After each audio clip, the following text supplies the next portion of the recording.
It was a bitter winter evening in the heart of the city. Tall buildings, lined with steel and glass, loomed over the crowded streets like silent sentinels. The sidewalks buzzed with activity. Well-dressed professionals walked briskly past. Glowing storefronts, taxis honked in frustration, and the occasional flicker of neon signs reflected on the wet pavement. To most, it was just another weekday. To Alan Ridgway, it was another day wrapped in routine. Polished, predictable, and numb. Alan sat inside a high-end cafe on Lexington Avenue, one of the few places that offered quiet despite its location. He came there often, not for the food, but for the sense of order, the same table, the same cup of black coffee, the same soft jazz humming in the background. It comforted him, perhaps because it was the one corner of his life he could control. The rest had become a performance. Meetings, money, media, more meetings. His face was known, his name was respected, but no one ever asked him if he was okay. He wore a navy blue wool coat over a perfectly tailored suit, his hair slicked back, shoes shining even under dim lighting. His phone sat beside his coffee cup, screen lighting up with messages he didn't bother checking. On the surface, Alan was the picture of modern success. He was the kind of man people imagined when they heard the word millionaire, refined, confident, maybe even untouchable. That illusion was intact until she walked in. She didn't enter the cafe with noise or desperation. In fact, no one even noticed her at first. She slipped inside while someone else left, letting the heavy door close softly behind her. She stood near the entrance, her clothes soaked from melting snow, her shoes worn thin. She was small, no more than 10, with a face that seemed too serious for her age. Her hair was tangled beneath the hood of her oversized sweater, and her arms wrapped tightly around her stomach as if trying to silence the growling inside. Lily didn't look around the cafe like a thief or a beggar. She didn't scan for food, or money, or pity. She looked for something much harder to find, someone who might listen. That's when their eyes met. Alan looked up from his untouched plate and froze for a moment, confused by what he saw. She was clearly out of place, but there was no fear in her expression, just a strange mix of courage and hesitation. Most would have brushed it off, gone back to their phones, or called security. But Alan kept looking. She took a small step forward, then another, and slowly made her way to his table. The cafe grew quieter, conversations dimmed. Utensils paused mid-air. The idea of a homeless child approaching a man like Alan Ridgway was foreign to this environment. She wasn't supposed to be there. She wasn't part of the polished narrative of wealth and comfort. She stopped beside his table and spoke with a voice barely above a whisper. "Sir, can I eat with you?" Her words weren't rehearsed. They weren't manipulative or dramatic. They were simple, honest, and desperately human. And in that one sentence, the divide between two worlds, the skyscrapers and the sidewalks, began to crumble. Alan didn't speak right away. He looked at her, really looked, and saw more than a child. He saw hunger, yes, but he also saw dignity. She wasn't begging. She wasn't asking for money. She just didn't want to be invisible. And somehow, deep down, he understood that feeling all too well. In the silence that followed her question, the cafe seemed to hold its breath. Eyes darted toward Alan, expecting rejection or awkward dismissal. A man of his stature had no reason to entertain a child off the street. But something shifted in his expression. The usual coldness melted, replaced by a fragile warmth that hadn't surfaced in years. He pulled out the chair across from him and nodded. "Of course you can. Sit down, sweetheart." The sound of the chair legs scraping against the floor seemed louder than it should have been. Murmurs rippled through the room. A waiter froze near the espresso machine, but Alan didn't notice. All he saw was the child slowly sliding into the seat, her eyes wide with disbelief. He signaled to the server. "Please bring her a meal. Whatever she wants, and make sure it's hot." Lily didn't know how to react. Her hands trembled slightly as she placed them on the edge of the table. She kept glancing toward the door, unsure if she would be forced to leave. But Alan smiled, not with pity, but with something gentler. Something almost fatherly, asterisk as they waited for the food. Alan asked her name. She told him. He asked if she had family. She hesitated, then said she used to. Her mother passed away the year before. She never knew her father. She had been living in shelters, sometimes on the street, sometimes sneaking into subway stations, just to stay warm. Asterisk Alan listened, nodding, not interrupting once. And the more she spoke, the more the lines on his face deepened, not from age, but from memory. He began to speak too, not about his companies or investments, but about his childhood, how he grew up in a small apartment with a single mother who worked 2 jobs, how they used to share 1 meal a day sometimes, and how the smell of food always reminded him of those years. Asterisk as their conversation grew, so did the contrast, not just between rich and poor, but between what people assumed about their lives and what was actually true. Lily, despite her condition, had dreams. She wanted to be an artist. She used to draw in a notebook she carried everywhere, until it got soaked in a storm. Alan, despite his success, had regrets. He admitted he had spent so much time chasing money that he had forgotten what real connection felt like. Asterisk around them. People tried not to stare, but failed. Some looked away out of discomfort, others out of admiration. Phones hovered discreetly, capturing snapshots of a millionaire dining with a homeless girl. No one knew what to make of it. But Alan didn't care. He had stopped living for the camera. A long time ago, he just hadn't realized it until now. Asterisk the food arrived, a warm bowl of chicken soup and a grilled cheese sandwich.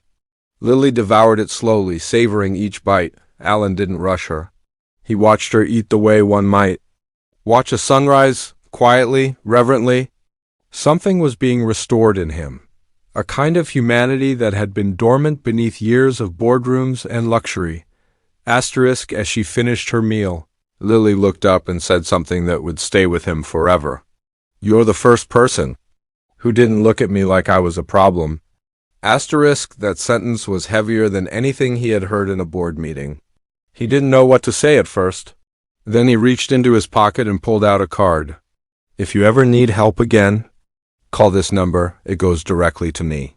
Asterisk Lily didn't understand the full meaning of that gesture yet. But she smiled and nodded. Asterisk in the days that followed, the cafe incident went viral. Someone had recorded a short clip and posted it online. The video showed a little girl asking to share a meal and a millionaire saying yes, with no camera. Crew, no press, no plan. Just instinct, asterisk, but behind the screen, behind the headlines and hashtags, was the truth. 2 lives collided that day, not by coincidence, but by quiet desperation. Alan had everything but purpose. Lily had nothing but hope. And in that brief exchange, their separate worlds cracked open just enough to let something new and understanding, asterisk. That moment wasn't about charity or publicity. It wasn't a grand gesture designed to impress.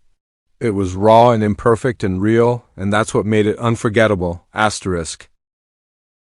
The day Alan Ridgway met Lily wasn't meant to be extraordinary. It began like any other, predictable, calculated, controlled. The city moved around him with its usual energy, indifferent and fast-paced, while Alan existed inside his own carefully constructed bubble. His world was one of glass walls, leather chairs, and whispered boardroom strategies. Every moment of his day was booked. Every interaction was intentional, every decision calculated for gain. But that day, something happened that couldn't be planned. Something that didn't come from data or instinct, but from something much deeper, something human. Asterisk Lily hadn't meant to cross into Alan's world. She didn't even know who he was. To her, he was just a man sitting at a table, eating real food, the kind that came warm and without judgment. She had been walking the streets for hours, her stomach tight from hunger and her eyes stinging from cold wind. The city had a way of making you feel invisible. People passed her like she was part of the sidewalk. She had asked for help before, and the most common answer was silence. But something about this man, maybe the quiet way he stared out the window, maybe the absence of arrogance on his face, gave her the nerve to try again. When she asked if she could eat with him, she expected the usual, a dismissive wave, averted eyes, or even anger. She braced for rejection. What she didn't expect was the way he looked at her, not with pity, not with disgust, but with confusion, like he hadn't heard a real question in years. And when he nodded and pulled out the chair, her world shifted slightly. The moment Alan told the waiter to bring her food, something broke open inside him. It was as though he had been asleep for a long time and her small voice had woken him. At first, he thought he was simply doing a kind thing, a one-time gesture that would be forgotten. But as Lily sat across from him, warming her hands against a glass of water and glancing shyly around the cafe, Alan began to realize he was the one being changed. She spoke quietly at first, but once she understood that he was listening, not just nodding, but actually hearing her, she began to share more. She told him about her mother, who had worked long hours cleaning offices until she got sick, how they had once lived in a small apartment, and how, after her mother passed, she had nowhere to go. Shelters had rules she didn't always understand. People weren't always kind. But she stayed hopeful, she said, because her mother had taught her that things could change at any moment. One act of kindness could lead to another. Alan didn't speak for a while. He was too busy wrestling with the weight of her story. He had built empires out of code and innovation, but he couldn't remember the last time he had really heard someone speak with that kind of honesty. His life had become a series of transactions, meetings with people who smiled but never revealed anything real. Lily was different. She didn't have anything to gain.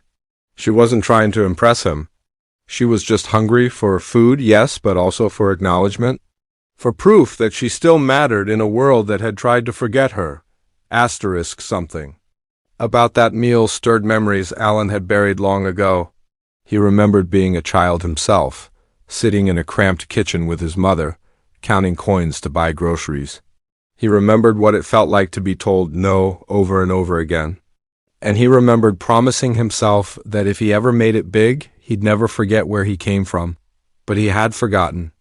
Success had a way of erasing the past. He had traded empathy for efficiency, connection for convenience. As Lily ate, Alan asked her questions not out of curiosity, but out of genuine interest. He asked what she liked to do. She said she loved to draw, even though she didn't have paper anymore. She said her favorite thing in the world used to be sitting by the window while her mom made soup, sketching clouds and animals and people. She imagined. When her sketchbook was ruined in a rainstorm, she cried, not just because she lost her drawings, but because it felt like she had lost a piece of herself. Alan listened, feeling something tighten in his chest. He reached into his briefcase and pulled out a leather notebook, one he had used for scribbling ideas, most of them long forgotten. He pushed it across the table to her. "You can use this," he said, "for now." Lily's hands trembled as she took it. She opened the first page and smiled. It wasn't a meal anymore. It wasn't even about food. It had become something else. A silent transaction of dignity. That night, Alan didn't go back to his penthouse right away. He called his driver and told him to wait. He walked Lily to the nearest shelter, but before they reached the door, he stopped. "If you want, I can help you," he said. "Not just tonight. Not just this once." She looked up at him with eyes that had learned not to hope too quickly. "Why?" He didn't have a good answer at first. All he could say was, "Because someone should have helped you already. Because I should have." What began as an offer turned into something permanent. Alan hired someone to oversee her care, arranged for her to be placed in a safe home, and ensured she had access to schooling, therapy, and anything else she needed. But even more than resources, he gave her time. He checked in. He asked about her drawings. He came to her school art show. He helped her choose colors for her first real set of paints. In return, Lily gave him something no one else could, a reason to feel again. She reminded him of what it meant to care without agenda. She reintroduced him to joy, to presence, to the simple beauty of doing something because it's right, not because it's strategic. Their bond wasn't transactional. It wasn't about Charity or gratitude?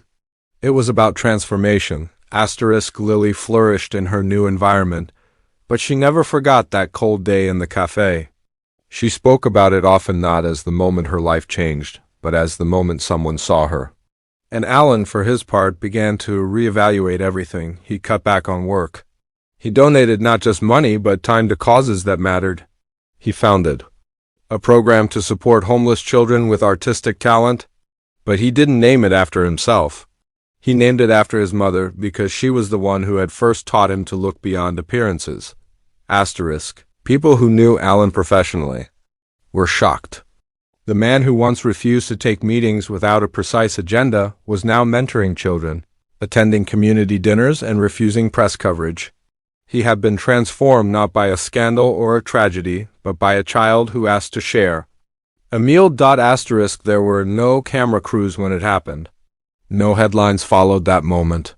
It began quietly, simply with a question, but that question cracked open something long buried. And from that crack, something grew, an understanding, a bond, a transformation that went far beyond what anyone could see.